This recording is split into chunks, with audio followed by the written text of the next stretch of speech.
Good morning. This is Talk Back to Television, and I'm here with one of my first ever guests, Mr. Scott Ehrlich. Scott, how are you? I'm good, Rick. It's good to see you. Good to see you. And Scott tells me he actually watched our first show last night. Again, I hope not the first time. That was recorded in August 2021, for God's sakes. Yep. And things have changed a bit since then, and frankly, a lot of things are very much still the same. Not the least of which is the industry tends to have blinders on about what it wants to do versus what the consumers want the industry to do. But now you're in a position where you can say, all right, this is where I want to dig in. This is what intrigues me. These are the problems that I can help fix. So let's take it from that perspective. What kind of problems do you want to help fix?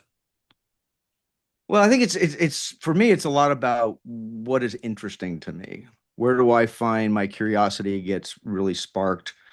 Where do I find I'm challenged by trying to figure out the answers? If you look at my career, most of my career, I've either been solving problems or I've You've been, created a few too. Come on. well, you can't solve problems without making them first. We just See, don't that's on generally the other talk side. about Okay. that All part. right. All right. I just thought to get Just that. keep it clear.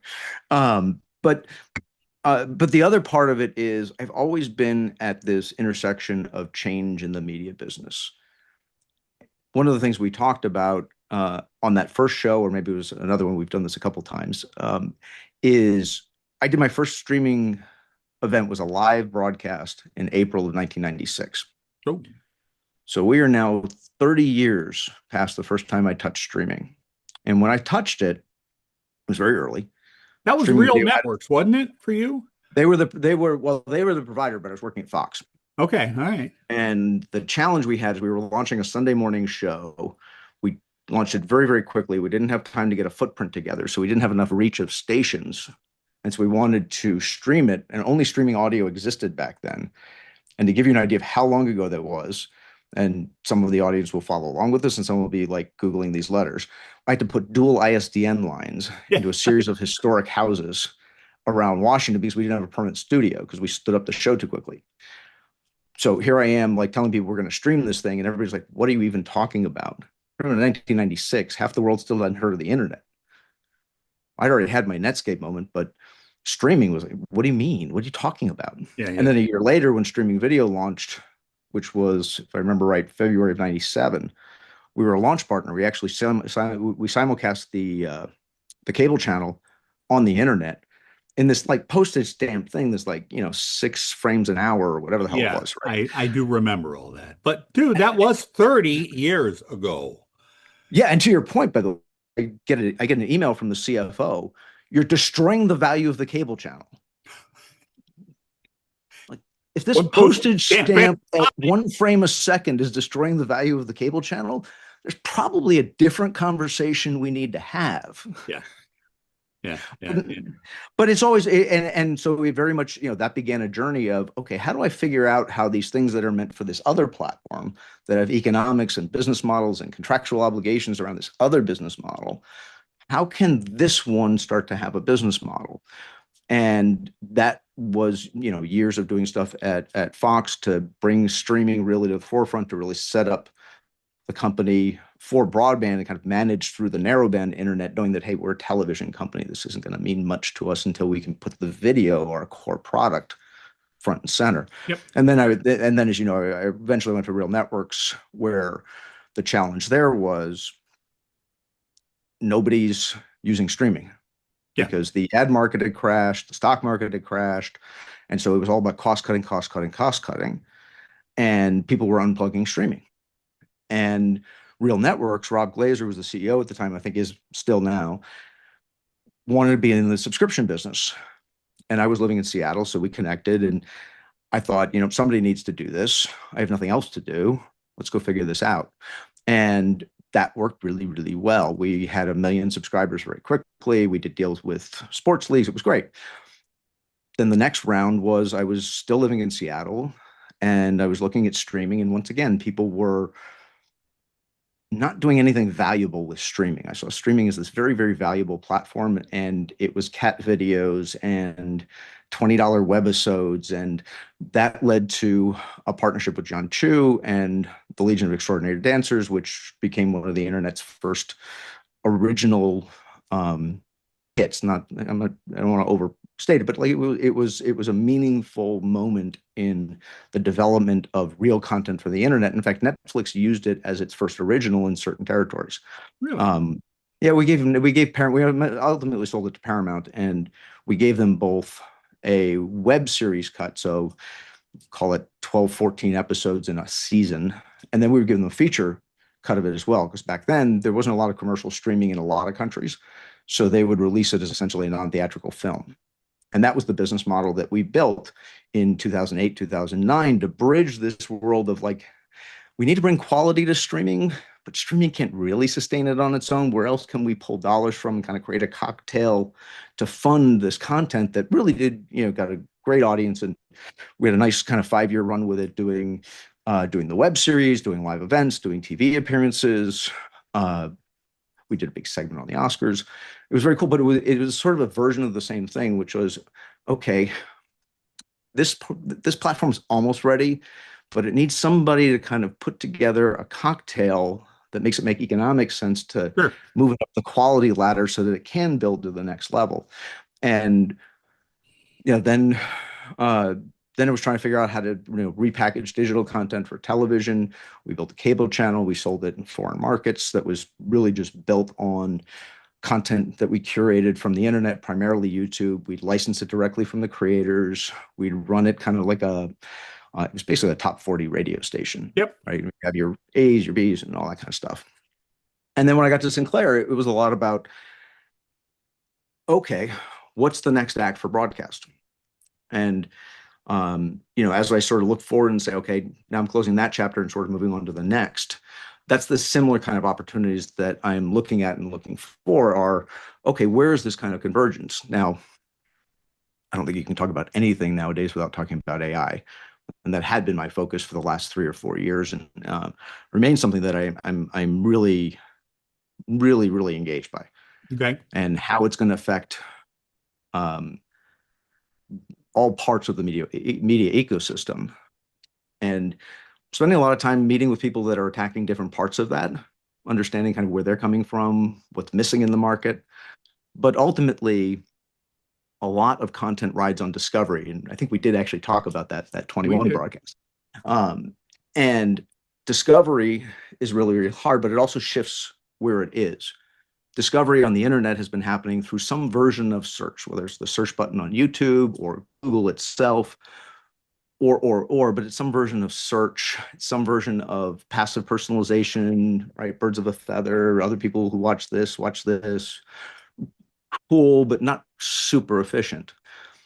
The model where people found, say, an article on a station website in a Google search, we know how to do that. They come to our website and they look at a page, we monetize that page, they probably go back to their feed afterwards.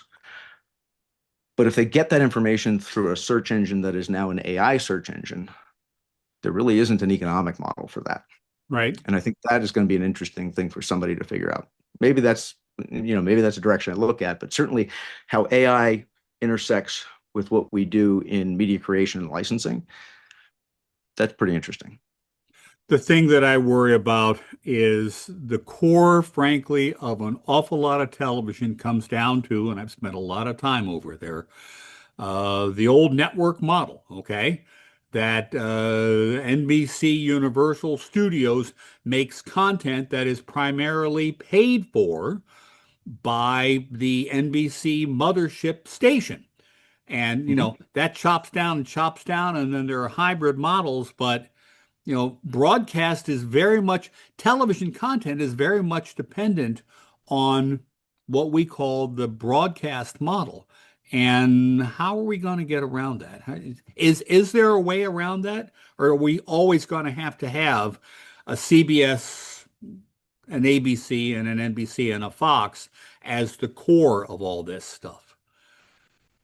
Honestly, I think that the presumption that we would is part of the problem. Okay. So if you look at Then I'm part of the problem. No. Well, listen, we've all been, if not the core problem, at least part of it. Yes. If The you're not part of the solution, you're part of the problem. Isn't that what Well, if you even go back to sort of the LXD example, like the reason that worked is I was able to map their existing windowing to the project that we wanted to put forward. And that's in large part what there you are. I often find myself doing is saying, okay, how do I adapt the business model that you already understand to the new thing we want to do? And that your contracts at the front and the back demand that you do, and where can you fit in and make that work and not renegotiate everything, which Well, and to be you never do. perfectly honest, I personally I used to overcorrect for what the contract says. I And I think bet. that's and I think that is a little bit of a syndrome of younger executives. But I had a this is a great one. So we were doing a deal when I was at Real Networks, and the CEO and I did not necessarily see eye to eye on the deal, but it was approved. The board approved it, and I got the sports league in question to sign the deal, and then my boss would not sign it, and we got into a bit of a uh, Kerfluffle. yeah, that's good. We'll go with that. And the people who were within earshot of the kerfuffle called the general counsel. Um, uh, and it was a woman named Kelly Jo MacArthur who was phenomenal. And she came in and she just looked, what are you boys doing? Like, he won't sign it. Well, he doesn't have a marketing plan. It doesn't matter. He won't sign it. And she just looked at us and she says, it's a contract. It's just a piece of paper. If we want to renegotiate it, we'll renegotiate it. If we want to breach it, we'll breach it. Sign the contract and go run your business. And I've since that day, I've always looked at contracts. It's the best legal advice I ever got. And I've always looked at contracts and gone, okay, can I live with this long enough to figure out if there's a business here? And then correlate whatever the point in the contract is with how important that is to the other side. Yep. Does it stop me from figuring out what I'm trying to figure out here? And most of the time, the answer is no. Of course not. And most of the time in real life, the contractual part of it is more about the divorce clauses than what you're actually going to go do. And what you're actually going to go do relies on what relationship you're driving with the people you're going to do it with. And that tends to be more my focus. So as I looked at where broadcast is, there's a big disconnect between the problem, quote unquote, and what people are doing to solve it. Yep. And the big problem with broadcast is lost product market fit. And what's product market fit? Product market fit is something I'm usually talking about with technology startups, but your goal with a new company is to find product market fit, is to figure out who cares about the thing you're building, and is the thing you're building right for the way they want to solve that problem. Right. Now, television was born into demand, so they never, as an industry, we've never really had to figure that out. But as product market fit can be attained, it can also be lost. And my argument would be that television has lost its product market fit, and the moves that the industry is making, let's get leaner, let's cut costs, let's centralize, let's build scale. Well, cutting costs and building scale are good things to do, but what they do is they buy you time. They don't actually fix the underlying No, that's right. product problem. They buy up time. Yeah. And so the question is, if you're buying yourself time against what vision? Like, where's this going? Yep. And that's where I see a big hole right now is, and I've said this a few different ways, but if I, again, going back to sort of, half of my life is in the venture world, and the other half is television and media. And in the venture world, um, you would talk about first you find product market fit, then you scale, then you optimize, right? So if you've lost product market fit, like what is your plan to get back to product market fit? And then the other thing is, are you approaching that problem from what we describe as first principles? And first principles means quite literally that. Forget everything else you know. Forget everything else you know. All right. And most of the industry right now is on the wrong side of the Henry Ford quote. They're trying to figure out how they make a faster horse without ever figuring out, does anybody want the horse? And that's the problem. So from first principles standpoint, if I said to you tomorrow, Rick, we're going to sit down, I'm going to give you a station license, a copy of the FCC rulebook, and a little bit of money. What are you going to make with that? It probably doesn't end up looking like anything we see on television today. I agree. And when's the last time somebody had that level of conversation? And the answer is probably, I don't know, the Truman administration, maybe, right? Uh, and so I think that's the kind of conversation that I think the industry needs to be engaging in is what is the product? How do we get back to product market fit? The audience didn't go away. Like, the audience isn't not watching talk shows, they just call them podcasts now. The audience isn't not watching um, the courtroom shows that we used to put on the afternoons. They're doing true crime on YouTube Yeah. or podcasts.